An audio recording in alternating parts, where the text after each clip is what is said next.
jangan lupa like and share.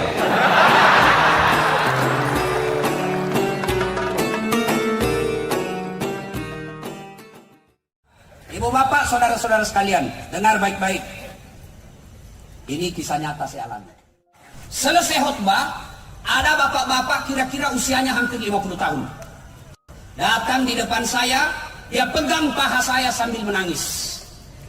Ustadz, doakan saya. Kenapa Pak? Saya bangkrut Ustadz.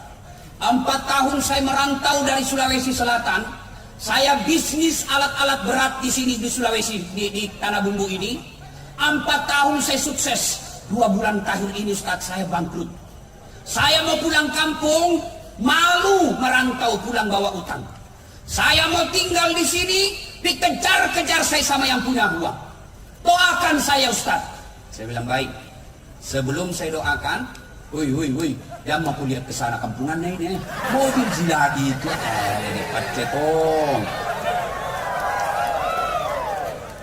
Masa mobil gitu bos, ini kok lihat nakal-nakal aja itu sini. Ini juga ini MC tadi pancing-pancing saya, jaga kok. Hati-hati, baru 1 istriku itu masih ada 3 kuota. Hati-hati kok pancing-pancing saya ini, saya komunitas pecinta poligami. Terancam ibu-ibu di belakang. Nah, saya bilang sama ini bapak yang curhat. Bapak mau baik kembali usaha? Mau Ustaz. Begini, lakukan. Saya tanya dulu, jujur dia jangan bohong. Bagaimana sholat kak selama ini? Wah itu dia Ustaz. Waktu nak saya. Dia pernah lagi telepon saya, Ustaz, saya akan beli kapal penangkap ikan yang besar sekali. Subhanallah. Lunas utang-utang Ustaz. Kembali saya sukses sekarang. Padahal baru 2 minggu. Saya tanya, apa bapak lakukan? Ustaz, setelah kita ketemu, langsung saya pulang Ustaz. Saya jual semua hartaku yang tersisa. Lalu saya pulang kampung. Saya cium kakinya ibuku minta maaf. Saya cium istriku, ku minta maaf, ku cium tangannya. Kenapa nak kau sibuk semua istri? Apalagi, ku bayar zakat sedekah Ustaz. Ayo, adik-adik sekalian, apa masalahmu dulu waktu kuliah? Mau ke sarjana. Sudah sarjana selesai masalahmu, mau kau jadi pegawai. Sudah pegawai selesai masalahmu, potong kepala bagian. Sudah kepala bagian, mau kepala dinas. Sudah kepala dinas, mau sekda. Sudah sekda, mau bupati.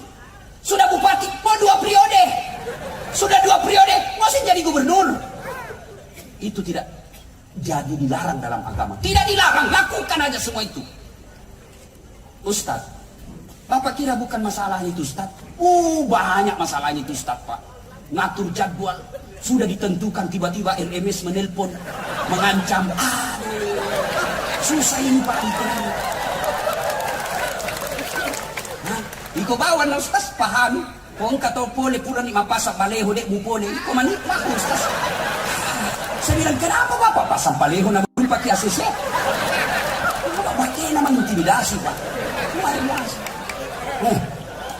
Kadang-kala kita ditipu. Ustaz, pilih ceramah Ustaz. Iya, karena saya tidak pakai manajer Pak. Saya tidak mau nanti dibilang kayak artis saja. Iya, di mana? Ini Ustaz. Dari bandara ke situ, bagaimana caranya? Ustaz, dari bandara ke pelabuhan dulu. 1,5 jam Ustaz. Biasa. Terus naik speedboat kira Ustaz. Paling lama 2 jam. Bukan speedboat, kami ini tuh katintis yang habis buat. Kalau speedboat, kalau katinting, toko. Pada dalam hatiku, hatiku sih kak. Sudah 2 jam kulihat jamku, belum sampai. 3 jam, belum sampai. Aku bilang, Haji, kita bilang tuh hari 2 jam, ini mau pakai 4 jam belum sampai. Dia bilang, Ustaz sebenarnya ini 9 jam. Kenapa bapak bilang cuma 2 jam? Dia bilang, kalau saya 9 jam, pasti Ustaz tidak mau datang. La haula wala quwwata illa billah. Saya pergi ceramah di Palopo. Saya pergi ceramah di Palopo. Dikira, sehingga saya sopir, kencing. Waktu saya pergi, saya tidur Pak, di belakang. Begitu cinta mobil, saya lihat, mana ini sopir? Boleh, kencing nih. Saya turun, dia turun pintu kanan, saya turun pintu kiri. Begitu saya kencing duduk, dalam hatiku sekalinya tidak tahu kayak ini turun. Woi benar, lari Pak. Woi, bisa naik Kak, woi. Masya Masya Allah. Jam 1 subuh. Semua mobil saya kasih lewat, tidak ada mobil saya. Saya mau teleponku ikuti mobil. Ada lagi anak muda singgah, saya mau telepon sopir. Ya kok ketawa silakan. Senang ini kalau sosial. Ada anak muda pinjam HP-ku, baru sadar, nah ku hafal nomornya sopir. Pasrahlah saya di pinggir jalan. Semua mobilku kasih lewat, tidak ada. Yang ke Makassar tidak mau singgah, yang ke Palopo tidak mau singgah. Kenapa? Saya pakai putih-putih waktu itu. Nah, aku bilang, nak kira kak barangkali pocong ini.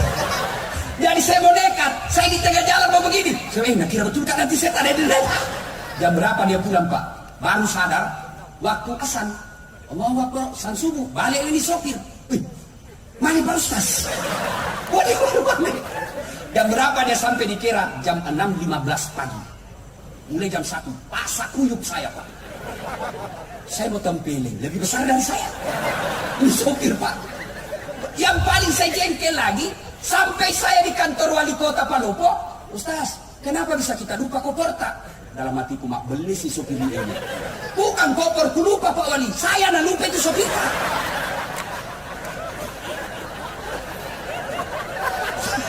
Sudahlah saya ceramah. Selesai ceramah, mau pulang. Itu lagi sopir datang. Dia bilang, Pak Wali, saya maafkan di sopir, tapi jengkel kali buka. Sudah ada saya jangan dibawa kak. Tapi apa hikmahnya? Honorku ditambah. Tuan capek bos. Makanya, waman yusri yusra. Bersama dengan kesusahan, pasti ada kemudahan di dalamnya. Tidak ada orang tidak ada masalahnya. Semua orang punya masalah. Bohong kalau ada orang tidak ada masalahnya. Coba, semua kita punya masalah. Orang mati saja ada masalahnya. Mati, Pak. Apa masalahnya? Mau dikubur. Bayangkan kalau dikubur, tidak dikubur, Pak. Tidak ada orang mau datang di desa itu. Semua orang punya masalah. Maka ketika ada masalah, yang pertama solusinya. Pada cengi sempajamu, bos. Cerita mati kau bisa sukses kalau kau tidak sholat. Saya kasih contoh. Pak RMS waktu bupati ada ajudannya sampai sekarang. Coba kalau Pak RMS panggil ajudan. Ajudan, biar itu ajudan lagi makan kuaci, sanggara pelah. Ajudan langsung lompat, siap puang. Perintah. Kira-kira berani Pak ajudannya RMS. Ajudan, tunggu dulu Pak. Bilang aku dia lehermu. Coba, itu manusia. Begitu takutnya kita sama manusia. Tapi begitu Allah panggil kita, hayya 'alas shalah. Wih, sini kok sembahyang. Tapi apa kita jawab? Tunggu. Tidak cukup situ, Allah panggil kita lagi. Hayya 'alal falah. Dasar, sini kok saya kasih kau kemenangan. Bapak tahu artinya hayya 'alal falah? Sini saya kasih kau kemenangan. Jadi bapak-bapak yang mau menang pilkada, jawab itu asal. Jangan lagi pergi kasih uang orang 300.000. Nggak laku itu Pak. Masyarakat sekarang pintar nih Pak. Nah bilang ambil uangnya, tolak maksudnya. Kau itu semua silakan. Kau larang orang korupsi, tapi kau siap menerima serangan fajar. Kemana itu Pak Guru salah. Ayo, Bapak kalau mau menang, panggilan azan, datang kalau Bapak seorang muslim. Coba lihat itu kalau anggota DPR rajin ke masjid. Biar tidak kampanye, menang Pak. Orang tahu, orang baik. Tapi kalau mau pakai dipilih baru datang di masjid. Nah bilang, pencitraan. Gaspol atau rem-rem? Gaspol atau rem-rem? Dengar Pak Rusdia, mereka yang bilang. Saya hanya menyampaikan aspirasi. Pak, ayo, ada masalah saudaraku, datang kau beribadah kepada Allah. Kecil buat Allah kasih kau jadi anggota DPR. Kecil. Kecil buat Allah kasih kau bupati. Kecil buat Allah. Apa susahnya Allah? Orang hidup dia bisa kasih mati. Lihat kekuatan Allah di balik kasus corona. RREC ngomong tidak bisa, negara paling kuat, serang apapun negara kami paling siap sekarang. Baru corona dikasih, dah diharap mana negara bos. Kecil buat Allah. Maka kalau kau mau jadi anggota DPR, jangan kau cari muka sama manusia. Jangan cari muka sama wali kota, capek. Cepat. Dongok.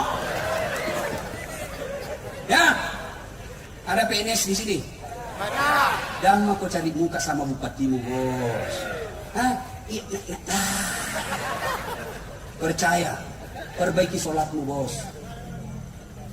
Saya sudah sholat, Ustaz. Betul Bapak sholat, tapi tidak ikhlas. Ayalah sholat, asar lagi.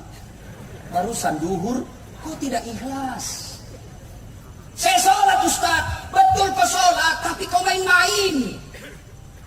Allahu Akbar.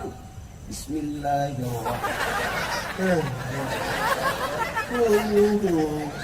Iyyaka na'budu wa iyyaka nasta'in. Ihdinas siratal mustaqim. Siapa aja kau sholat makoti polo. Kau ketawa karena kau begitu cilaka. Nah, Allahu Akbar.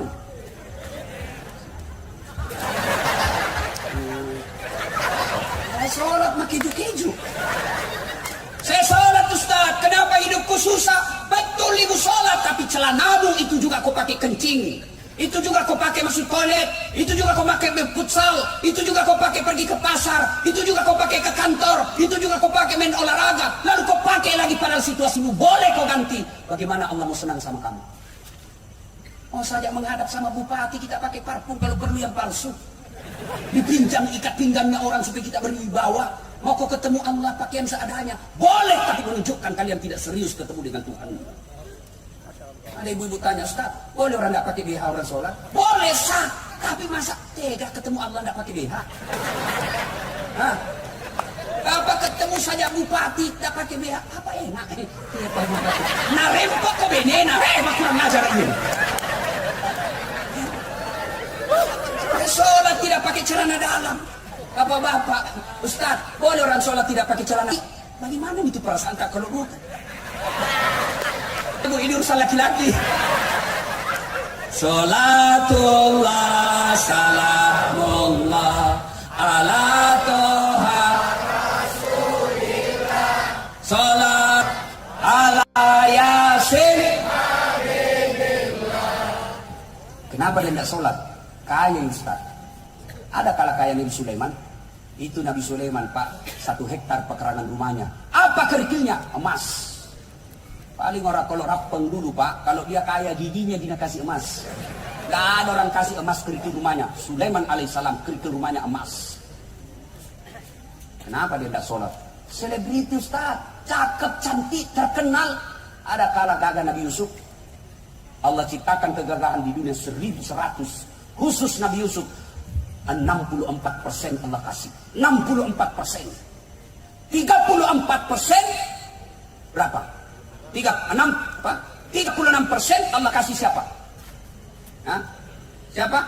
Nabi Muhammad, Nabi Adam, Nabi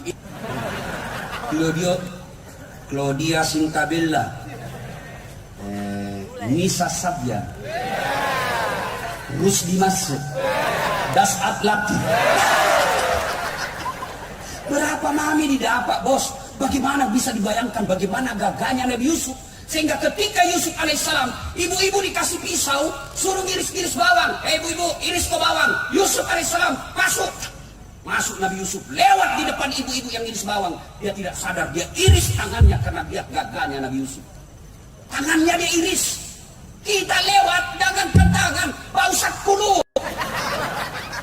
Yusuf cakap tetap beribadah kepada Allah. Kenapa sih dia tidak sholat?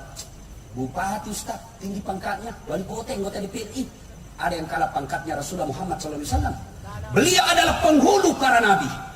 Beliau adalah panglima perang saat itu. Beliau adalah presiden kalau sekarang ini.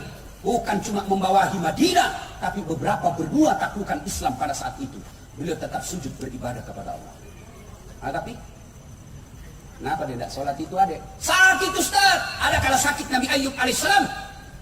Ayub alaihissalam seluruh anggota tubuhnya dimakan oleh ulat. Melenting-lenting ulat dari pipinya, dari pahanya, hati dan lidahnya saja tidak dimakan oleh ulat. Tapi beliau tetap sujud beribadah kepada Allah. Coba. Tidak ada alasan, Pak. Kalau orang gagah, Rusdi Masih, anggota DPR, bupati, tidak sholat, orang masih bilang, ya banyak uangnya, banyak kapalnya, kaya, terkenal, tinggi pangkatnya, bupati dia, bebas rumahnya, banyak mobilnya, ya wajar. Bah, sudahlah, paling tidak dunia dia sudah dapat. Nah, untuk ini nona, kita pengangguran, nggak ada kerja, rumah kontrak-kontrak, nggak terkenal, muka jelek, bau kalepak. Kau nggak sholat lagi, ke laut kau jadi tude dong.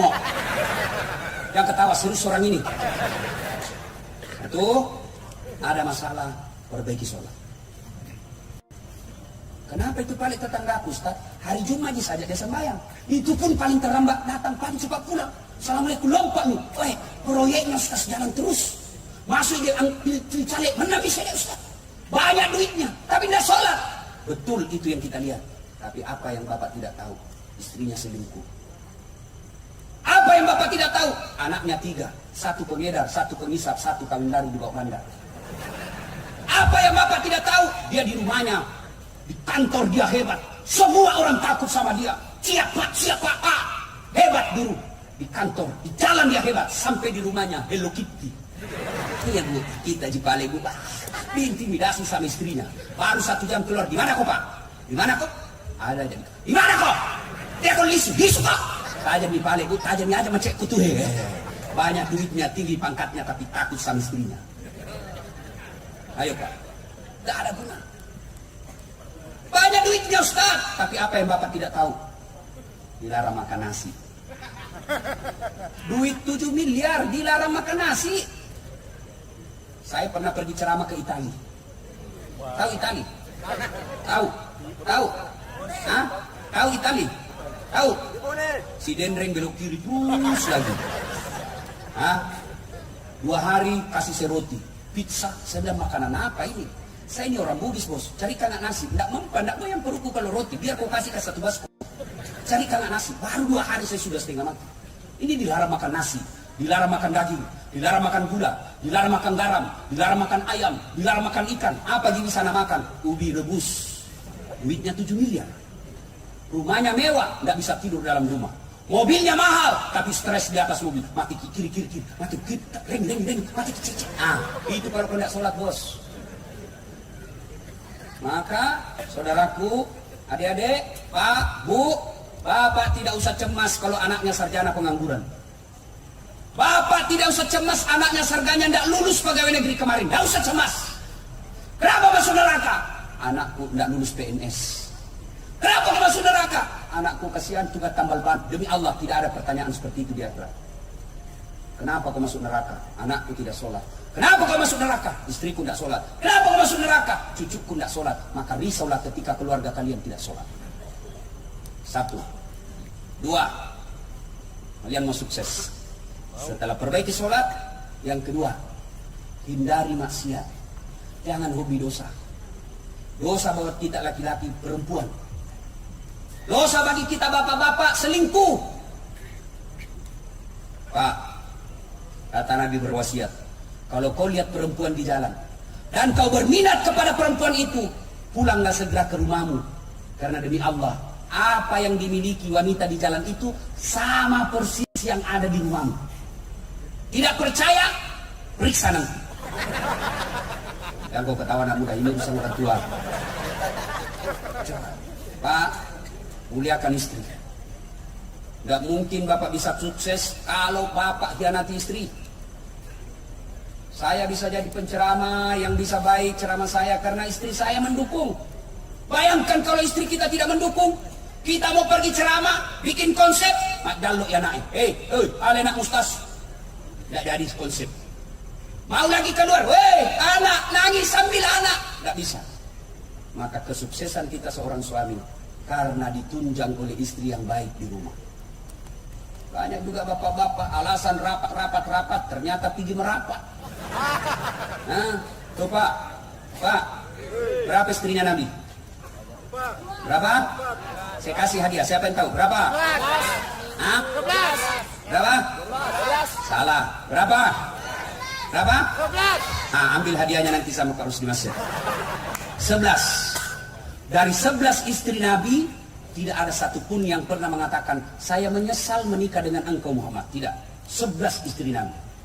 Kita satu distrita menderita lahir batin. Bagaimana mau sukses? Maka bapak kalau mau sukses, muliakan istri. Bagaimana Rasulullah memuliakan istri beliau? Satu, beliau tidak pernah memanggil nama istrinya. Tidak pernah dipanggil Khadijah, tidak. Beliau panggil, ya Ummul Mukminin, wahai ibunya orang Islam. Khadijah dipanggil Ummul Mukminin. Aisyah tidak pernah dipanggil Aisyah, lo kemai, mari kau, tidak. Aisyah beliau panggil, ya Humairah, yang kemerah-merahan pipinya. Karena memang Siti Aisyah merah di 5 pipinya. Bapak anggota dewan, bapak calon bupati, mau sukses, muliakan istri di rumah. Mulai besok panggil istri tak dengan panggilan kasih sayang. Wahai istriku yang termancung hidungnya di lorong 3. Nah, yang tidak mancung hidungnya Ustaz, lehernya saya lihat.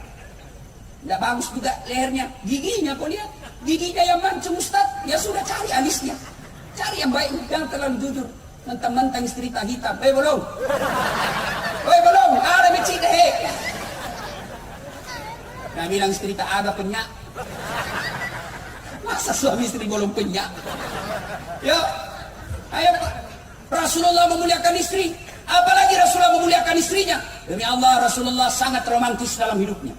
Apa romantisnya Nabi? Beliau kalau minum teguk, dia kasih istrinya. Hebatnya lagi, bekas bibirnya istrinya dia minum. Misalnya Aisyah minum di sini, Rasul pun minum di sini. Coba diperhatikan besok Pak. Coba kalau anggota DPR di sini minum bekas bibirnya istri. Busuna mulutmu. Rasulullah Sallallahu Alaihi Wasallam, kebiasaan beliau setiap mau keluar rumah dia cium istrinya sebagai sedekah. Coba mulai diamalkan besok Pak. Begitu bapak mau keluar, sedekahnya suami adalah ciuman di jidat. Jadi Bu, besok kalau mau keluar suami tak, nah lupa minta ki sedekah. Pak, sedekah. Ini ki. Jangan lama-lama. Nanti tidak jadi pergi kantor. Coba. Rasulullah manusia yang sangat memuliakan istri sehingga beliau sukses. Maka politisi, anggota dewan, orang kaya, pegawai, apapun profesi kita, mulai besok muliakan istri. Cuma kita juga Ibu, jantung kisah wenang-wenang sama suami. Kada tong itu Ibu, nakira suaminya tahanan. HP diperiksa habis. Bagaimana suami tidak serangan jantung? Baru datang langsung diperintah HP. Baru dilupa pakai password. Dilupa hapus WhatsApp. Pasti nih mati. Ini beruntung. Ada orang sholat, temanku cerita. Begitu dia sholat, bunyi HP-nya, nggak pakai password. Istrinya ada di rumah. Gelisah dia.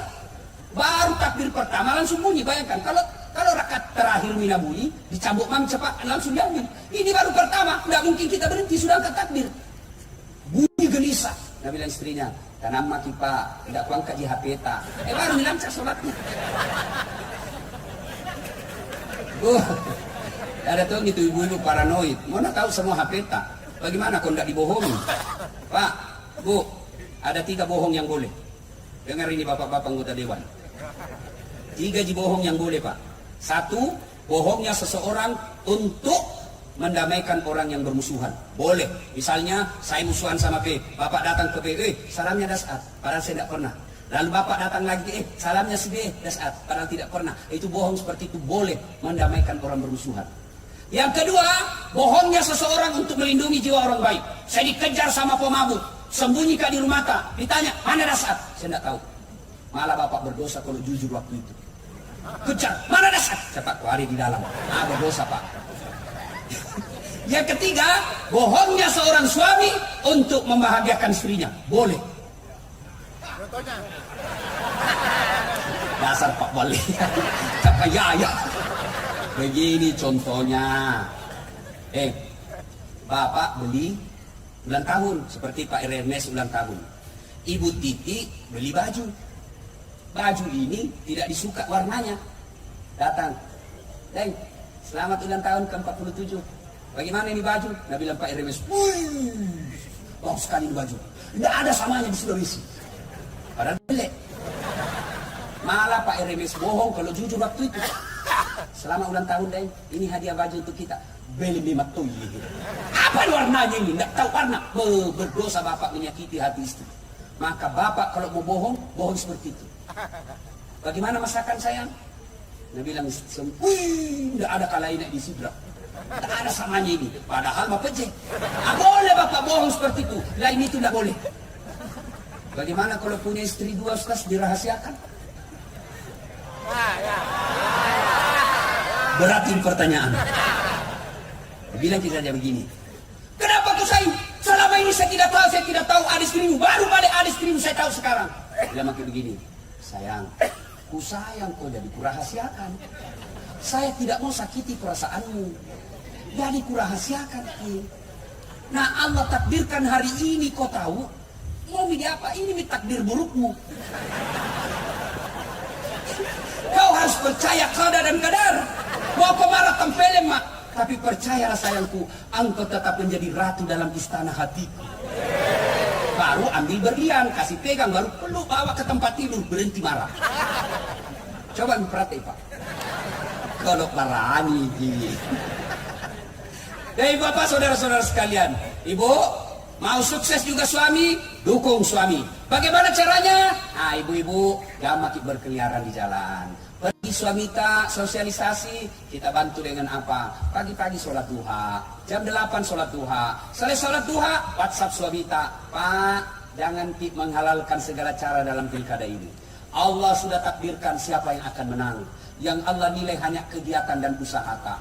Tidak ada yang sia-sia di sisi Allah. Kalau kita datang bersilaturahmi, sosialisasi itu pahala silaturahmi namanya. Dan makin cemas, sudah Allah tentukan. Saya doakan kita yang terbaik buat kita Pak. Salam sayang selalu dari istri tak di rumah.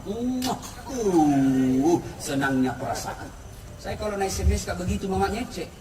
Langsung kata si lihat sama temanku di warung kopi. Beneku bos. Enak perasaan. Pernah kita SMS begitu istri tak Pak? Pernah? Paling SMS jangan kau lupa singgah beli telur. Yang ketiga, kalau mau sukses, dan Nabi yang saya kasih ini rahasianya. Yang ketiga apa? Yuk, keluarkan zakat dan sedekah. Bapak tahu kenapa Bapak Haji Rusdi Masih bisa kokoh dan besar seperti sekarang? Karena beliau dermawan. Banyak uangnya memang Ustaz. Biar banyak uang bos, kalau seke tidak ada gunanya. Apalagi ini calon-calon bupati, dia lalu kiseke. Dek gak topo itu seke itu percaya ki Pak. Tidak ada orang suka orang pelit. Saya tanya ki, senang anggota DPR yang pelit atau dermawan? Dermawan. Senang calon bupati yang pelit atau dermawan? Dermawan. Senang tetangga yang pelit atau dermawan? Senang suami yang pelit atau dermawan? Semua senang dermawan. Tidak ada orang suka orang pelit. Bahkan orang pelit sekalipun demi Allah tidak suka sama orang pelit. Saya bilang aku di mana sekeki, padahal dia juga seke. Nah, tapi dengar baik-baik Pak. Bapak kalau mau menyumbang, jangan kasih orang 200.000 dari orang ke orang. Karena itu namanya money politik. Bapak nyogok. Di samping Bapak melanggar undang-undang pilkada, juga nak tunggu kok malaikat nanti kalau mati kok. Sogok namanya. Lalu bagaimana caranya Ustaz? Bawa ke masjid. Uruskan saja dia. Orang pilih, alhamdulillah tidak terpilih. Selama masjid itu dipakai beribadah, Bapak dapat transferan amal meskipun Bapak sudah jadi arwah. Bangun panti asuhan, bangun jembatan, itu sedekah. Tapi kalau uang per orang kita kasih 300-400 ribu, belum tentu napiliki, yang pasti Bapak sudah dapat dosa. Tidak enak didengar ini Pak, tapi harus saya sampaikan. Siapa suruh kau undang enggak? Ya? Bapak juga jangan memeras. Siapa?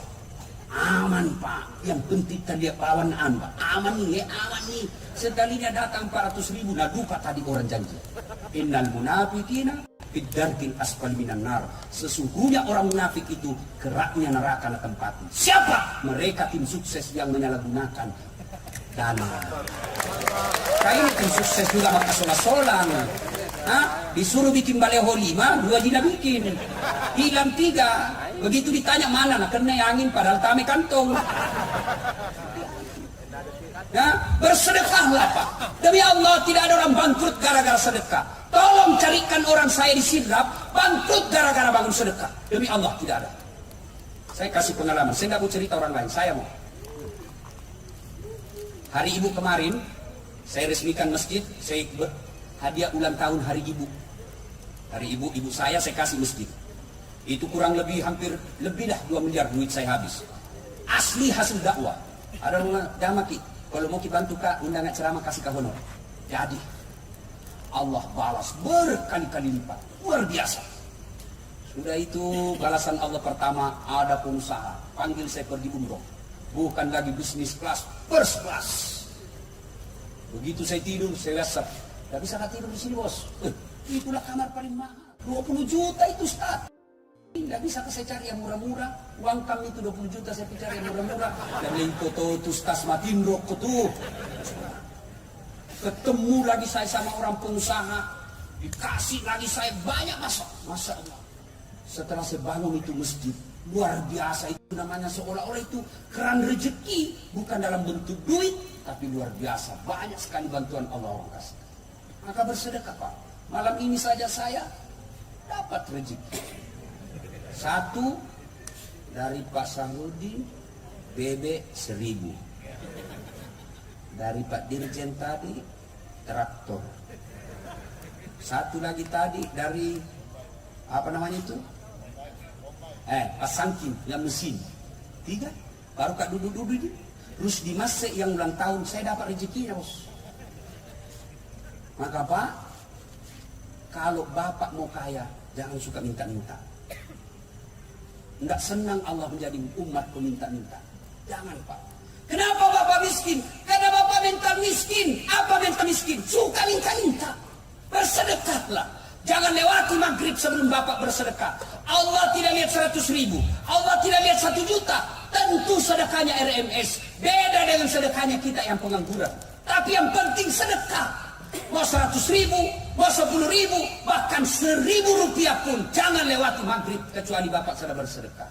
Maka Bapak-bapak calon anggota DPR yang gagal, periksa. Barangkali Bapak selama ini malas bersedekah. Calon bupati yang hadir, sedekahlah Pak. Tapi jangan ke rumah satu-satu orang. Bangunkan masjid. Kalau Bapak non muslim, bikinkan rumah ibadah umat Bapak. Insya Allah Allah kasih. Lalu kalau tidak menang, sangka baik, sangka baik. Saya sama Pak Rani Ramdan Pramanto pernah ikut pilkada, ada di sini 2014 di Makassar. Kalau Ustaz tidak, cuma beliau lebih banyak suaranya dari saya. Saya tidak kalah Pak, sangka baik. Saya tidak jadi wali kota, tapi saya bisa ceramai wali kota dimanapun di Indonesia. Allah kasih yang terbaik. Jangan pernah sangka buruk. Sudah sumbang masjid, panti asuhan, bangun ini, kalah. Allah yakin Pak, bukan di situ tempat yang baik. Allah punya tempat yang baik. Percaya itu, sangka baik. Dan yang keempat, kalau kalian Bapak Ibu mau sukses, ini rahasia yang keempat, birrul walidain. Muliakan kedua orang tua. Sayang 1000 sayang. Kadangkala kita manusia sibuk memuliakan kepala camat, sibuk memuliakan kepala dinas kita, sibuk memuliakan dirjen kita. Tapi orang tua tak di kampung tidak pernah kita sapa dalam seminggu.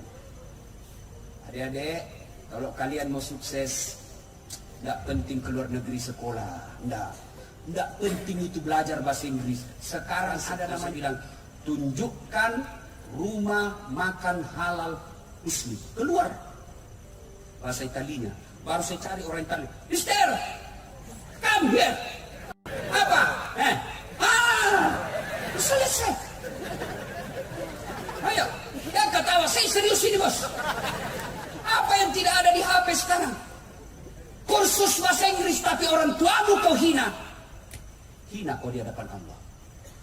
Anggota DPR 4 periode, bupati 2 periode, tapi kau tidak tahu muliakan orang tuamu, kau hina di hadapan Allah kelak. Tidak ada gunamu di hadapan Allah. Mau sukses Pak, nih kalau masih hidup orang tua tak, itu yang lebih utama. Gimana prakteknya Ustaz? Jangan pernah ngambil keputusan sebelum curhat dan minta pendapat orang tua. Orang tua aku tamatkan SD Ustaz. Saya ini mau dokter Ustaz. Ngapain saya curhat sama orang tua saya? Untuk apa saya minta pendapatnya? Kita bukan minta akal pikirannya, tapi yang kita ridha Allah yang kita harap. Memang Bapak insinyur, memang Bapak dokter, memang Bapak master manajemen. Orang tua kita tamatkan SD, ilmunya tidak ada bandingnya kepada ilmu kita. Tapi apa yang kita cari? Barakakna pungallahu ta'ala. Oh pungallahu ta'ala barakaki jama-jama tak. Kecil terpilih 2 kali. Muliakan orang tua. Imma yablughanna indakal kibra ahaduhuma aw kilahuma fala taqul lahumā uff wala tanharhuma wa qul lahumā qawlan karima. Kata Allah. Jadi bagaimana praktekkan Ustaz? Mak, saya ingat waktu saya masuk pilkada, kan begitu PKS lamar saya bilang tunggu dulu Pak, saya belum iakan, saya pergi dulu ke ibuku di kampung. Datanglah saya jam 1 dini hari, karena besok pendaftaran terakhir. Saya datang, saya jelaskan, Mak, dan lekat toy mencaji pejabat, karena tidak bilang wali kota, tidak mengerti. Pejabat, apa kata ibu saya? Ada nak, nanti ke kutu polisi. Karena yang ada di benak mama saya, pejabat ini banyak ditangkap. Saya yakinkanlah begini, sudah, apa dia bilang saya? Iko mau pale nak, tapi dek na lemuk nyawaku, dek nama pacin nyawaku, kemuki gawi. Itu jawaban ibu saya yakin itulah penyebabnya saya tidak, suara saya tidak memenuhi syarat untuk menang. Bapak-bapak, mau menang Pak, jangan kiri kanan cari restu ini. Datang saja muliakan orang tua. Sudah dapat kantong partai, aman, muliakan orang tua. Adik-adik, mau kau sukses, muliakan orang tuamu. Tapi sayang, seribu sayang anak-anak kita sekarang lebih hormati pacarnya daripada bapaknya. Hah? Kalau bapaknya kasih tahu, apa kita Pak ini tamatang SD, agak kau iseng. Sekalinya cowoknya orang tua. Apabila keempat hal ini kita lakukan, maka Allah janji, maqamam mahmuda, saya angkat derajatnya. Derajat di dunia, insya Allah derajat di akhirat kelak. Inilah tausiah kita, mudah-mudahan ada manfaat. Sebelum saya akhiri, Bapak Ibu, coba lihat saya ceramah selama ini, baik yang langsung maupun di YouTube atau WhatsApp. Saya tidak pernah pakai serban seperti ini, tidak pernah, baru malam ini. Kenapa? Karena serban ini saya akan hadiahkan kepada orang yang ulang tahun hari ini. Mohon berkenan Pak RMS untuk ada di samping saya akan memberikan Bapak hadiah. Bedanya hadiah dengan sedekah. Kalau sedekah dari orang kaya, kalau Pak RMS kasih saya, namanya sedekah. Kalau saya kasih Pak RMS, namanya hadiah. Ini ada makna filosofinya Pak serban. Orang Arab, ini serban kan orang Arab punya tradisi. Rasulullah memakainya. Apa hikmahnya? Apa dibalik serban ini bagi Rasulullah waktu itu? Pertama, di Arab itu kadangkala panas sekali, kadangkala dingin sekali. Saya berharap Pak RMS menjadi pelindungnya masyarakat Sulawesi Selatan. Ini serban. Yang kedua, serban ini dipakai, tidak ada orang pakai serban Pak mau pergi membiliar. Mau kita mana Pak RMS? Karaoke. Salah tempat. Saya berharap Bapak mulai dengan serban ini, Bapak selalu mengajak orang kepada kebaikan-kebaikan. Serban adalah simbol ketika kita mau memperbaiki diri, ketika kita ingin beribadah kepada Allah. Inilah serban. Yang ketiga, serban ini menutupi aurat kita ketika dalam keadaan tertentu. Maka angkat harkat dan martabatnya orang Sulawesi di parlemennya Bapak. Ini serban. Mudah-mudahan serban ini simbol dengan apa yang saya sampaikan tadi. Tapi kalau bisa Pak, barusan ada yang perintah Pak Ebenes. Bukan perintah bilang sombere, orang boleh pilih familiar, kita orang Bugis bilang apas kasijian. Baik beliau ya. Mudah-mudahan serban ini Pak tidak berapa harganya tapi ada simbol di dalamnya. Tapi